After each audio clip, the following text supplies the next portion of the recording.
Okay, hi guys, and welcome to the show. And today we are reviewing another Seiko diver, but something a little bit more special. Now, of course, before I get into this, I've got to do a wristwatch check. And yep, I'm wearing my darling little Timex. Haven't worn it for a while. And every time I put it back into rotation, I'm just shocked at how slender and how comfortable it is. And I have it on this pearl-on strap. Not a massive pearl-on strap type of a guy, but it is nice for summer. And look at that gorgeous dial, that beautiful sunburst effect. Wristwatch check done. Let's get on with the review. So the model we're looking at today is the reference SRPB53. It's a 2017 release. This is of course the Pepsi color scheme. It does come in, well, this particular version comes in 3 flavors, I guess you could say. There's the black, which is the 51, the 55, which is a gunmetal, and you can either get them on the rubber strap, as you see before you, or the steel bracelet. From what I understand, this is a Seiko USA release, and also we've got to talk a little bit about the history of the Seiko Samurai. The Samurai actually debuted back in 2004, and it was soon discontinued, so it didn't run for very long, making them quite sought after for its rather unique style. Not only the case, but very much the dial and the bezel. It's definitely got its own character, which we'll discuss in just a moment. Now, the nickname, just with so many amazing watches from Seiko, if you look at, well, most Seiko watches, the iconic watches, you know, you have the Turtle, you have the Monster. The names are very much coined by the fans, which I really do appreciate, and it gives it a nice personality. It's cool that Seiko embraced that. So this very much was named after its nickname. I believe the nickname came about because in the early advertising, Seiko used images of feudal Japanese castles in the background, and also the hands were very much described as katana blade or blade-like. Personally, I have my own theory, which we'll discuss in just a moment. And also, I think something to do with the shape of it was reminiscent of Oyorai, the samurai armor to a certain degree. Those are all different theories. However it came about, the nickname just stuck. So let's get the basic scale out of the way. 42 millimeters in diameter. The bezel slightly overhangs. We got a thickness of 11.9, just under 12 millimeters. Rather surprisingly, lug to lug is only 47, so not that. Despite the large diameter, it's not that wide, which it does wear smaller, which we'll have a look at in a moment. Annoyingly, the lug width there is 21 millimeters, so rather contemporary size. It is on the larger side, and I've got to say, when I was considering what Seiko diver to review next, I was very much drawn to the PADI, although I feel it's been reviewed a little bit to death. And I really wanted to shine the spotlight on the Samurai because it's just so unique, it's just so different, and I'm really glad that Seiko brought this back because it's everything that Seiko do so well. So the case is entirely stainless steel. I believe the first Samurai back in 2004, there was a titanium version. They have upgraded the case slightly with the same brushed sides and then little high polished details. We've got that beautiful knurling edge to the bezel there, and on the crown this time we have crown protectors or crown guards, whereas I think in the first Samurais was actually the same as this side, and then the crown was just a little bit sunken in, protected by these lug structures, which are very angular, and I really like it. I think it gives it a very modern appearance. The knurling on the crown is done beautifully well. We have a very slight beveled edge there, then again with the brushed finish. It's done extremely well. We do have drilled lug holes and this beautiful rubber strap. Often, if you recall my previous reviews of Seiko divers, when we talk about the straps they come with, almost like an afterthought, very cheaply made, but these are incredibly soft. I'm not sure if you could see that, but a very nice kind of crinkle crankle pattern on the underneath, very much like coral or in that nautical theme. It's incredibly soft, very high quality rubber, and I am impressed. The hardware is also done beautifully well. Look at the polishing on that loop, very substantial, and of course signed on the buckle. You can see we have the iconic, who could say, inspired wave, which of course is on the screw down case back. There we go, that beautiful engraving, just gorgeous. Now the X there means, of course, it is part of the Prospex line. Prospex meaning it's an amalgamation of two words, professional and specifications. Just a little sign of kind of to distinguish it from your entry level. This is, as you see on the dial, a 200 meter diver. This is ISO certified.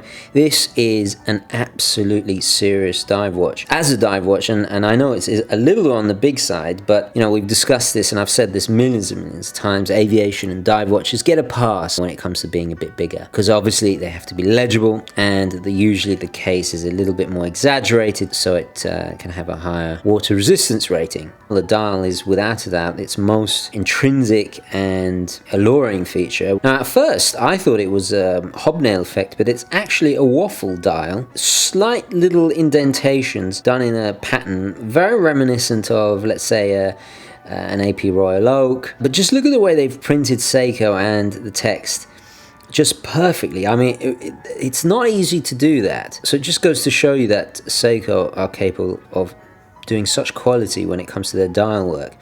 We have a beautiful chaptering running around the outside with very crisp and clear seconds and minutes. Now the hour markers have also been upgraded since the early Samurais. This time we have massive, very chunky markers that are applied, and then with Lumibright in the center. The Lumibright loom, while we're on the subject, is absolutely incredible. I mean, bright and responsive, everything that the loom from Seiko is renowned for. It's just, it glows like a flashlight. I'll insert a shot so you can see here. Very easy to get your orientation.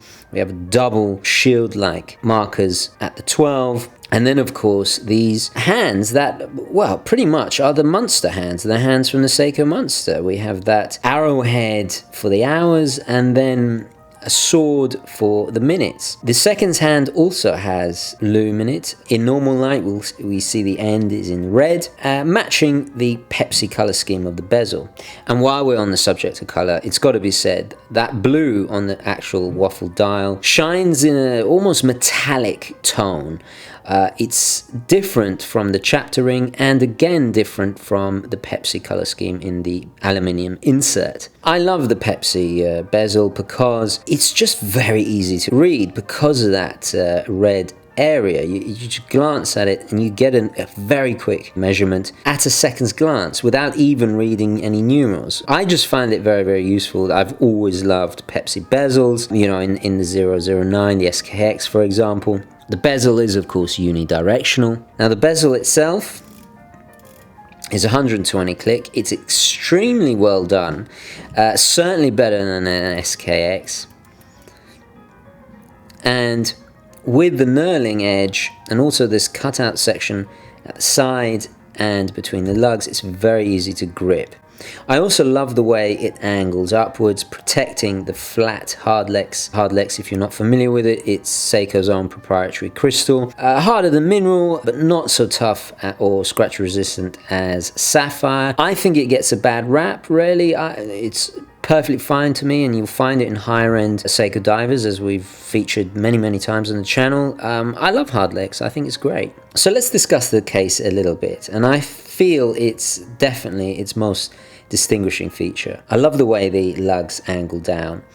Now, when I was reviewing the Monster, I described the style of it as very brutalist. It reminded me of the architectural movement. This, without a doubt, makes me think of the South Bank by Lasdun, the famous British architect. I know it's a little bit of a stretch, but it really does. It has that modernist, rather functional, yet I wouldn't say abrasive, Panzer III-ish, harsh angles that are either very, very lovable, or it might have a Marmite effect, but it definitely gives it a look, a tough look, separates it and makes it a little bit more unique from, you know, the scores of Seiko divers that all with very curvaceous cushion style cases like the Turtle, like the SKX. Going back to its original theme, this angle here does remind me of what's called the kisaki, the tip of a samurai sword. In my opinion, has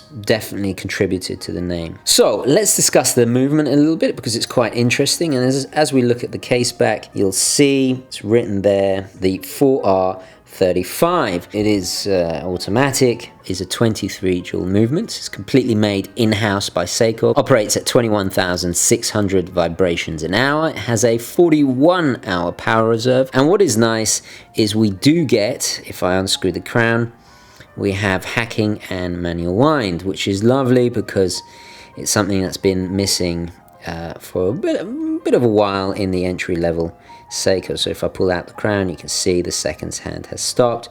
If I put it in, you can hear it winds. The crown is very, very easy to use and threads quite easily. It's basically the same as the 4R36 that you'll find in the PADI, just without the day complication. So on this one, we just have the date at the 3 o'clock, and I like how they've tucked it and made it a tiny bit smaller just to mirror the marker at 9, not breaking up the balance. There's a very nice sense of symmetry there.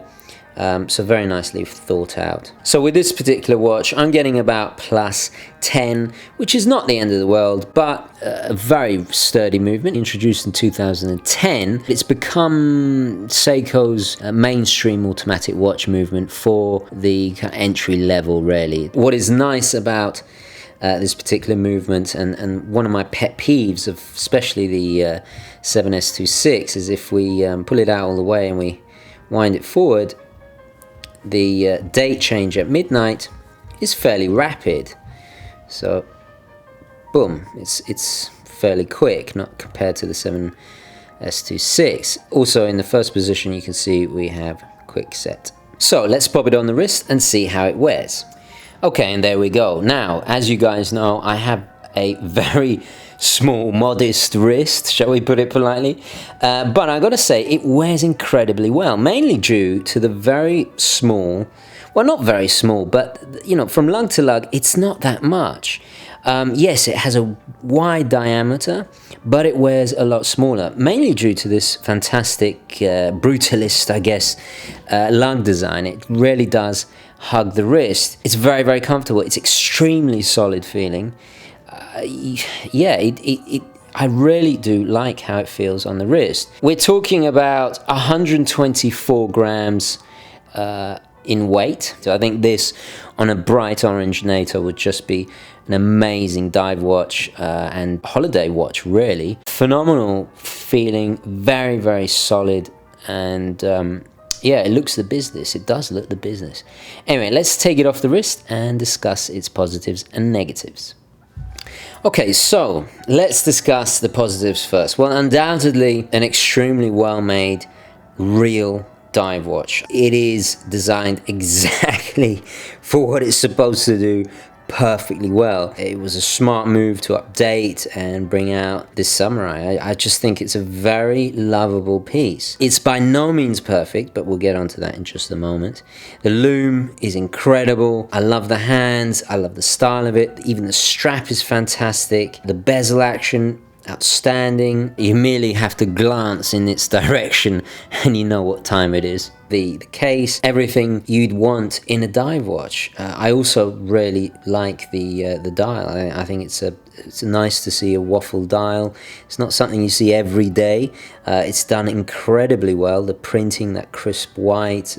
I love the color choices. And check out the rest in the range. Okay, so let's discuss the negatives. Well, first of all, I'm a little bit disappointed by the movement. Personally, I think for the Prospex line and for this watch, I would have really liked to see the 6R15. You guys know I'm a huge fan of that movement, especially in the Saab and SAG line. I just feel, you know, with its 50-hour power reserve and its impeccable performance and robustness, it's just a much tougher movement. In my opinion, I think it would have suited this watch a little bit better.